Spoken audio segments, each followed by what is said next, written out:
She stood no taller than the check-in counter. A navy blazer slightly oversized on her shoulders. In one hand, a suitcase with her initials. In the other, a golden ticket, not metaphorical but real, embossed with the seal of a national aviation program. She wasn't lost. She wasn't confused. She knew exactly where she was going.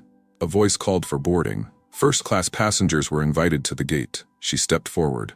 That's when it happened. A chuckle. Soft but loud enough. A glance exchanged. A joke not meant for her but clearly about her. The pilot scanned her ticket, then raised an eyebrow, and laughed again. No words, just laughter. And something in his eyes that said she didn't belong. She held her ticket tighter. The terminal buzzed. Passengers moved around her, but she stood still. A child with a dream, now questioning if she was in the right place at all. Cut to newspaper headline, Airline board under scrutiny after viral clip involving minor. A private ticket, a public moment, and a ripple that reached all the way to the executive offices of one of the world's most recognized airlines. But that ripple didn't fade. It built into something that no one at 36,000 feet ever expected. Before we continue, make sure you subscribe to Echoes of Hope Stories HQ. We bring you true stories that strike deep and stay with you. Drop a comment below. Where in the world are you watching from? And tell us, what would you have done in her place? Because what happens next will leave you speechless. Aaliyah James was 12 years old and knew more about turbine engines than most adults boarding the average flight. Atlanta-born, sharp as a blade, soft-spoken but deeply focused. The kind of child whose ambition wasn't loud but unmistakable. She didn't grow up surrounded by luxury, but her world was rich with ideas, blueprints, and dreams too heavy for a paper journal to hold. From age 6, she'd been obsessed with flight. Not just airplanes, but why they flew, how lift met drag, and how human minds made metal touch the sky. Raised by her mother, Denise James, a systems engineer working long shifts and harder hours, Aaliyah knew the value of time, effort, and persistence. Denise didn't believe in shortcuts. She believed in foundations, discipline, and showing up, especially when the world told you not to. Together, they lived in a modest 2-bedroom apartment on the east side of Atlanta, surrounded by books, spare parts, and dreams that reached far beyond their zip code. Then came the award. The National Youth Gold Aviation Pass, a recognition given to 5 students across the country. The selection process was brutal. Hundreds applied. Only a handful made it through. Aaliyah was the youngest recipient that year. The gold ticket didn't just mean recognition. It came with a full round-trip flight to Washington, D.C., an exclusive visit to the Smithsonian Air and Space Museum, and a private meet and greet with a retired NASA engineer. She'd even get to shadow a flight crew in the cockpit before takeoff, a once-in-a-lifetime privilege. First class, all expenses covered. Not because of who her family was, but because of who she was, what she had earned. For Aaliyah, this wasn't just a flight. It was a step closer to becoming what she'd always imagined, not just a passenger in life's journey, but a designer of its very trajectory. She picked her outfit carefully that morning, a navy blue blazer, crisp khaki pants, a white button-up. No frills, just focused. Her small suitcase was packed neatly with a few essentials and a folder containing her official documents, the gold ticket, a letter from the program, and her seat assignment, 2A. But something hung in the air that morning. Not clouds, not turbulence. A quiet, invisible weight. One that had nothing to do with the laws of physics and everything to do with the rules some people still choose to live by. She wasn't nervous. She wasn't fidgety. She was ready. This was the dream. The moment that proved everything was possible.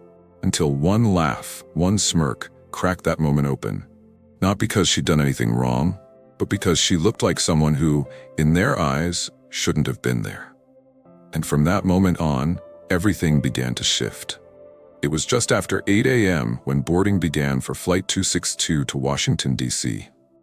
Aaliyah waited patiently in the pre-boarding area, first-class ticket gripped gently in her fingers. Around her, professionals checked their phones, sipped coffee, made rushed business calls. Her suitcase rolled silently behind her, its custom aviation keychain catching a flicker of morning light.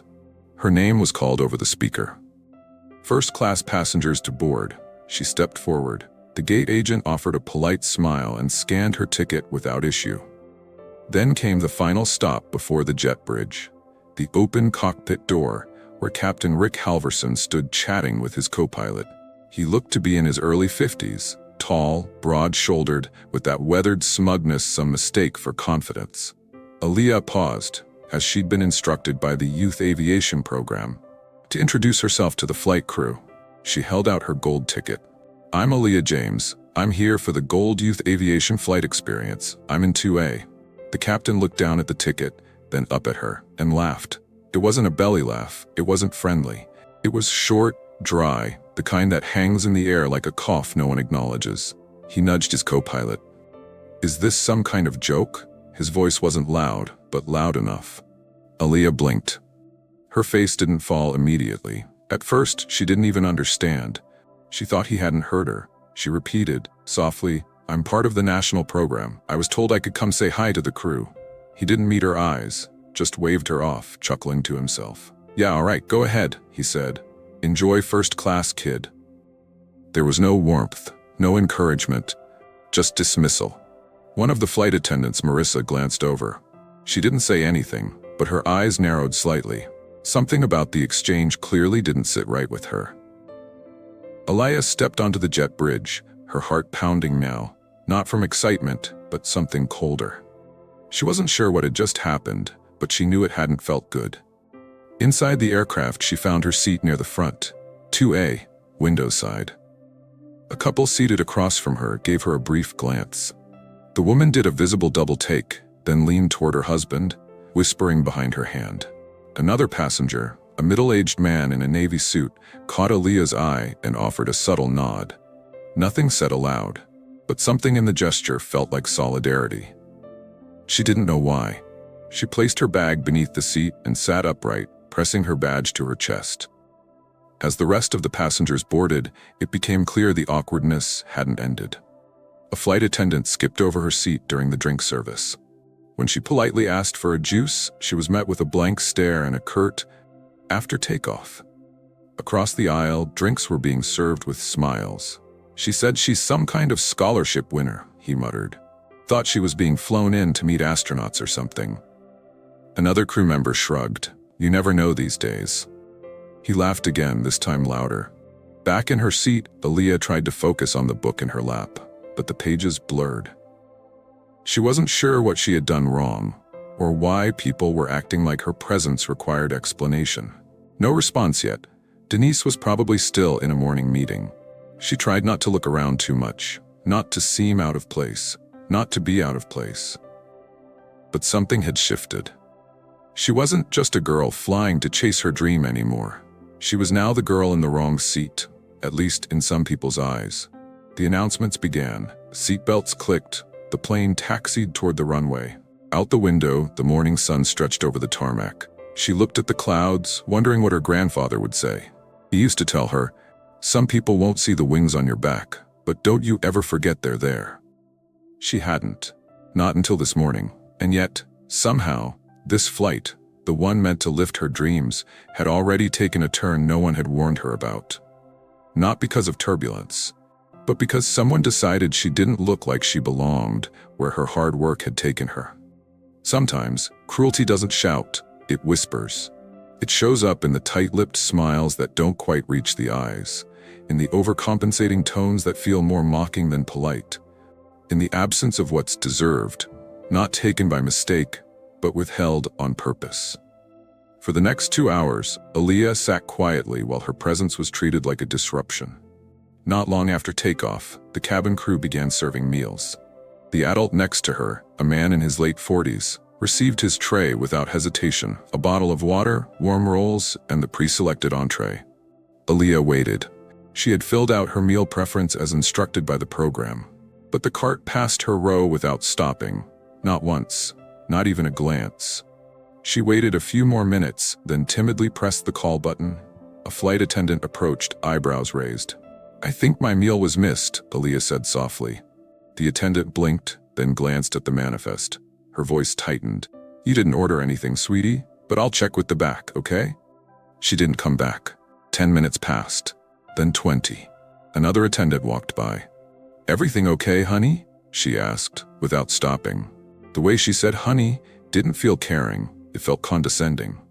A tone used on someone who's out of place, like a guest that stayed too long, like a child interrupting grown folks' business. Aaliyah tucked her tray back in, opened her book, and stared at the same page for the next hour. She wasn't hungry anymore. "Still can't believe that kid up front," he says. Gold ticket or not, she looked like she got on the wrong plane.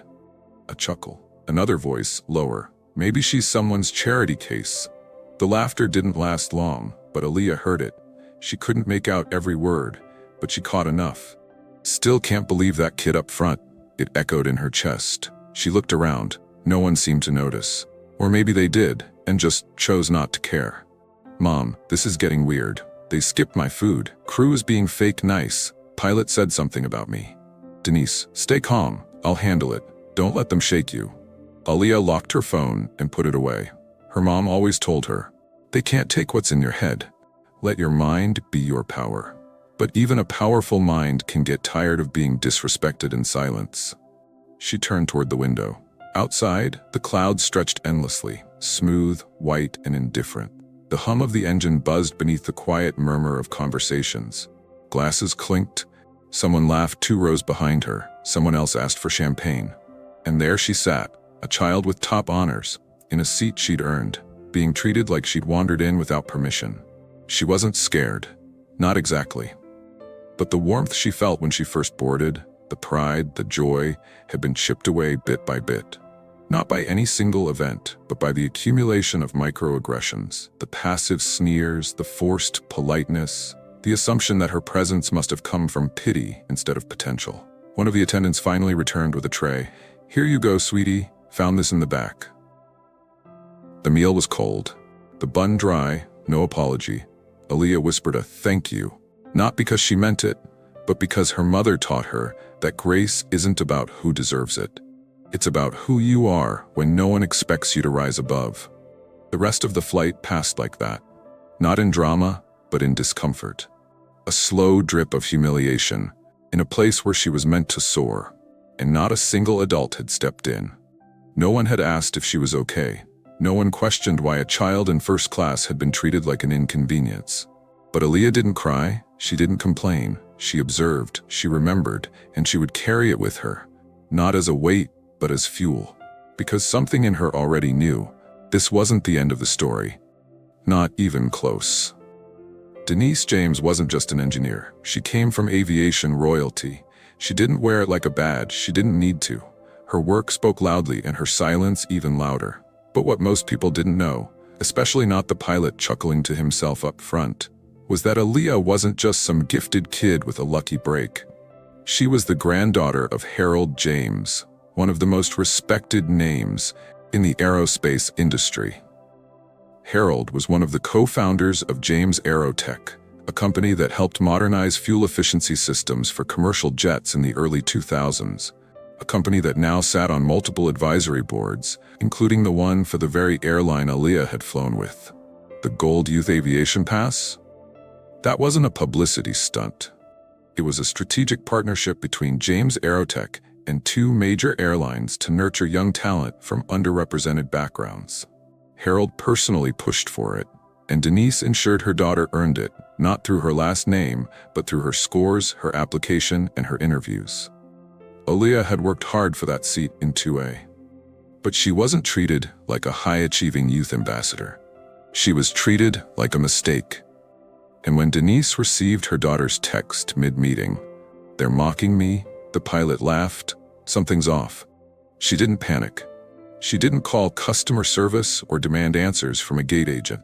She picked up her phone and dialed a number only a few people in the country had. The man on the other end was a senior executive for the airline.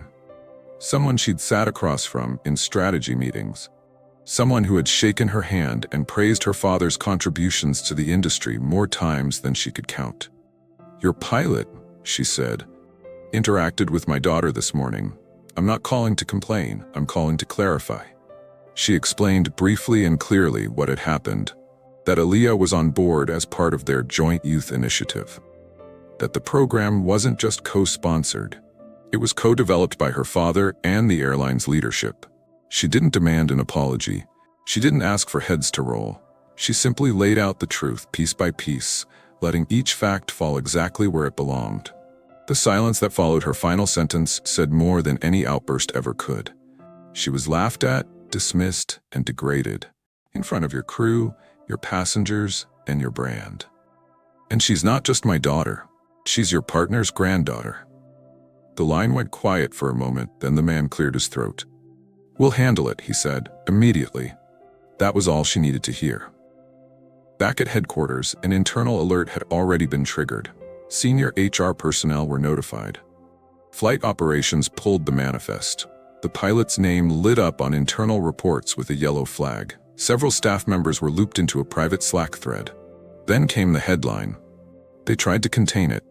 But stories like this don't stay quiet for long, not when power, race, and reputation collide at cruising altitude. And still, Denise remained silent. Not because she was letting it go, but because she knew what was coming would speak louder than any press release. But the damage was already moving faster than their PR team. Within hours, several employees who had been on that flight reported the pilot's remarks in the galley. One flight attendant, Marissa, the same one who had noticed the incident at the gate, quietly submitted a formal report to her manager, detailing the pilot's inappropriate behavior and repeated comments made during flight that undermined the dignity of a young first-class passenger. That report landed directly on the desk of someone who knew exactly who Aaliyah was and what her family name represented. The call to Captain Rick Halverson came shortly after landing. No pleasantries, no explanations. "You're being placed on immediate administrative leave, pending review." He asked why. The answer was one sentence long, "You know why." He hung up, stunned. But for Aaliyah, stepping off the plane, there were no visible signs of the storm unfolding behind the scenes. No one apologized, no one addressed her. She walked through the terminal toward the arrival gate where her mom waited, calm, composed, and ready. Denise pulled her daughter into a hug. Not too tight, just enough to remind her she wasn't alone. Not now, not ever. They didn't need to say much on the ride home. Aaliyah recounted the small details, the skipped meal, the nicknames, the quiet laughter from the galley. Denise listened, face still. Then she said, "Sometimes they test you early, just to see how strong you really are." And Aaliyah, without hesitation, nodded. She knew something had shifted, not just in the sky, but in the ground beneath those who thought power was theirs to define. This wasn't about revenge. It was about recognition. And the people who failed to recognize her value? They were now realizing who they had underestimated. By noon the following day, the airline's internal systems lit up with urgency.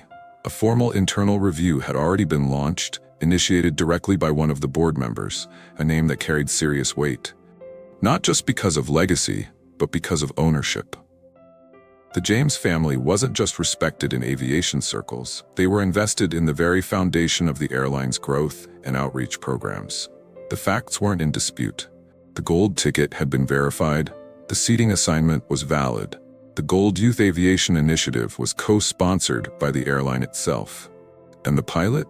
His behavior was being discussed behind closed doors, with more eyes on the matter than he could possibly imagine. It wasn't just the family connection. It was the optics. The betrayal of public trust. The contradiction between the airline's public promises of inclusion and what had taken place in plain sight. Saw a young black girl in first class get skipped over for food and ignored by staff. Something felt off. Found out she was a scholarship flyer. Disgusting. More began to emerge. Quiet at first, then mounting. Comments from passengers who had been seated nearby, recounting the pilot's laughter at the gate, his dismissive attitude, and the way Aaliyah had been treated like a stowaway rather than a guest of honor. And that's when everything cracked wide open. The moment the connection was confirmed, when it was clear that the child mocked by a senior pilot was the granddaughter of the man who helped save the airline from collapse 2 decades earlier, the tone inside corporate headquarters shifted from damage control to internal panic. The airline's leadership didn't just see a public relations problem.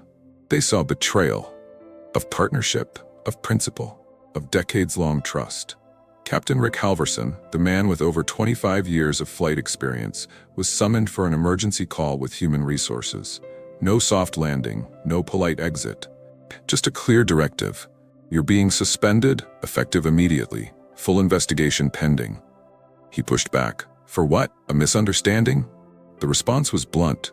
For acting like the passenger didn't belong. For treating her presence like a mistake. And for doing it under the banner of our brand. He didn't respond. There was nothing to say. It didn't matter how many hours he'd flown. In 30 seconds of ignorance, he lost the trust of an entire corporation. The story hit media outlets fast. Not because of scandal, but because it revealed how hollow the airline's promises of equity had become when tested in real time. Their own diversity campaign had been publicly undermined by one of their most senior employees. And worse, it was a child who had to carry that weight. Internally, board members demanded accountability. Some asked whether this was an isolated event or the symptom of something deeper. One member said plainly, "If this is how we treat our own partners' families, what does that say about our other customers?" That question didn't go unanswered. In the following days, the airline released a carefully worded statement, brief, tight-lipped, and notably devoid of Aaliyah's name. "We are reviewing a recent incident involving one of our crew members and a first-class passenger. We remain committed to ensuring dignity, respect, and fairness in all customer experiences." But by then, it wasn't about the statement. It was about what the world had already seen and what the airline hadn't done until powerful names were attached. People noticed. And so did Aaliyah. She didn't want headlines. She didn't want apologies written by lawyers. What she wanted was to be treated like she belonged in the seat she earned. And now, for the first time, those in charge were starting to realize just how badly they'd failed to do that. What happened to Aaliyah wasn't rare. It was just seen. When a child is laughed at for having a prestigious ticket, not because of their behavior, but because of their appearance, it raises a deeper, more painful question. How often does this happen to those without someone powerful waiting at the gate? Studies show that Black travelers, especially children and young adults, are disproportionately flagged, questioned, and second-guessed at security, boarding gates, and within premium cabin sections. The disparity isn't slight, it's persistent. One report from 2023 revealed that Black minors traveling alone are 5 times more likely to be asked to present additional verification, regardless of the legitimacy of their ticket or documents. These aren't isolated errors. They are patterns, invisible until they're not. A mother from Chicago shares how her son, 14, was asked if he stole someone's boarding pass when traveling alone to visit his grandmother in California. A father in Dallas recounts how his daughter was seated in business class for the first time and repeatedly asked by attendants if she had wandered into the wrong section. Each story echoes the same note. They didn't expect me to be here. They didn't believe I belonged, and belief when denied becomes humiliation. The school had asked her to share her experience, not as a spectacle, but as a moment of reflection. She didn't mention the pilot by name. She didn't call out the airline. Instead, she asked her peers a question. Has anyone here ever been treated like they weren't supposed to be in the room, even though they earned their spot? Hands went up. She didn't cry. She didn't rage. She spoke clearly, just as her mother had taught her. I had the right seat, the right ticket, and the right reason to be there. But some people saw the wrong thing. That silence that followed her words wasn't awkward. It was loud with truth. It forces a hard question. What would have happened if Aaliyah didn't have powerful connections? Would anyone have believed her? Would anyone have listened? Or would she have gone home thinking she had done something wrong, that maybe the pilot was right to doubt her? That's the danger of invisible bias. It doesn't always come with slurs or shouts. Sometimes it arrives wrapped in condescension, in soft tones that question without asking, in laughs that wound more than words. The truth is, Aaliyah's story was seen only because of who she was related to. But what matters even more is what she represents. Because for every Aaliyah, there are dozens of other kids boarding planes, entering schools, walking into programs, who carry that same brilliance, but don't have a legacy or a last name to shield them when someone decides they don't look the part. And it begs one more question. How many other dreams are delayed or discarded, not because of lack of talent, but because someone behind a desk, or in a uniform, or holding a clipboard, couldn't see past the color of the person in front of them. Bias doesn't always show up with flashing lights. Sometimes it's a chuckle at a gate. Sometimes it's a tray never delivered. Sometimes it's being made to feel like your success is suspicious. And when that happens, especially to a child, it doesn't just hurt, it teaches. It tells them who the world thinks they are before they've had the chance to prove who they actually are. The conversation has begun, not on the internet, not in a press release, but in a classroom, at eye level, among the very kids who are learning how to navigate a world that still questions their right to dream freely. And this time, Aaliyah's voice didn't just fill the room, it gave others permission to speak. The story didn't explode in outrage, it rose in quiet, focused inspiration. Aaliyah's name, once whispered on a plane by those who doubted her, now echoed across classrooms, boardrooms, and newsrooms, not because of what was done to her, but because of what she chose to do next. She didn't lash out. She didn't post rants or seek revenge. She listened, she reflected, and then she acted. She had been invited not as a guest, but as a featured speaker. She opened with a question. When I walked into that plane, why did so many people act like I shouldn't have been there? She let the question sit. Not in anger, but in truth. She didn't need applause to make her point. She didn't need a podium to give her voice power. Her presence alone, calm, composed, and focused, was a statement no corporate campaign could match. She shared her experience from the flight, not to shame the airline, but to expose a deeper issue. I didn't need first class to feel important, she said, but I also didn't deserve to be treated like I was pretending. It wasn't a speech crafted by PR teams or handlers. It was her voice, honest, youthful, but deeply aware of the system she'd stepped into. And that awareness grew into something larger. With the help of her mother, Aaliyah launched a blog just 1 week later, Wings of Change. It wasn't flashy, no ads, no viral gimmicks, just stories, real ones. They shared experiences of other young travelers, kids who had been stopped, searched, or shamed for looking out of place in spaces they'd earned the right to be in. Some were submitted anonymously. Others came with photos, badges, and tearful memories from families across the country. The blog quickly gained traction among educators, travel organizations, and parents. It became a digital safe space for stories that were too often ignored or brushed off as misunderstandings. Aaliyah didn't just give people a place to talk, she gave them permission to be heard.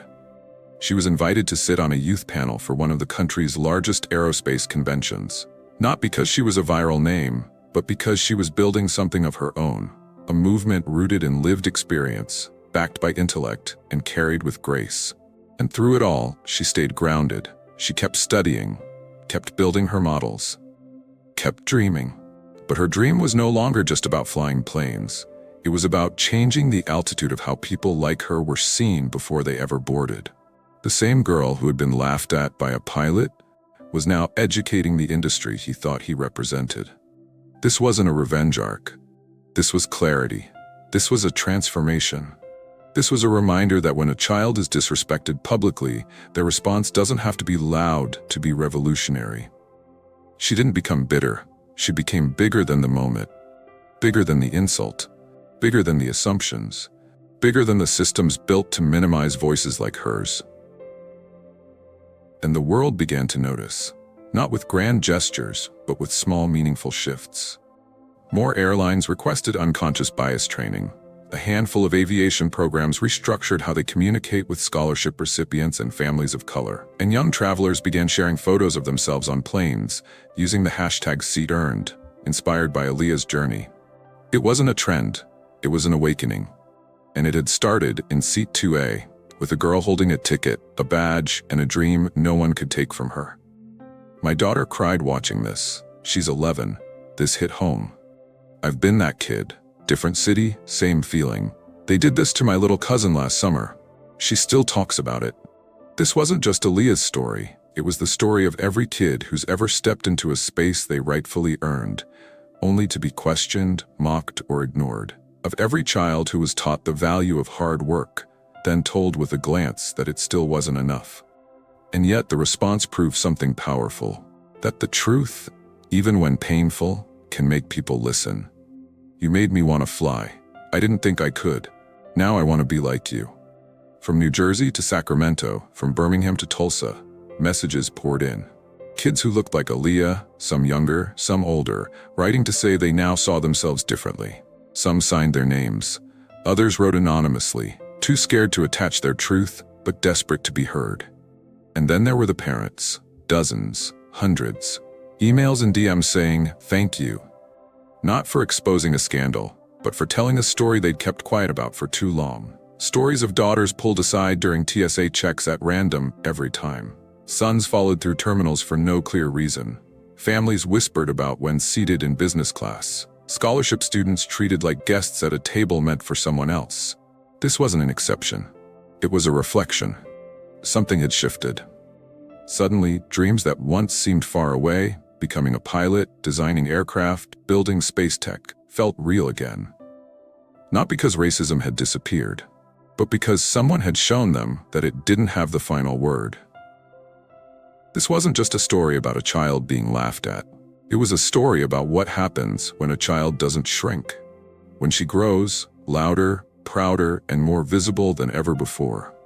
It asked a hard question of every adult who watched. What would you have done if you were on that flight? Would you have spoken up? Would you have challenged the chuckle, the skipped tray, the dismissive glances? Would you have noticed? Because injustice rarely announces itself. It hides in what people don't say, what they let slide, what they laugh off. But it also means that accountability starts in the small moments. A raised eyebrow, a silent nod of disapproval, a quiet defense of someone with no power in the room. There are thousands of Aaliyahs in this country. Gifted, determined, dreaming bold, and they deserve more than tolerance. They deserve recognition, respect, and the full measure of the seats they've earned. It is easier to build strong children than to repair broken men. Frederick Douglass. Let's choose to build strong children, and let's start by listening to their stories.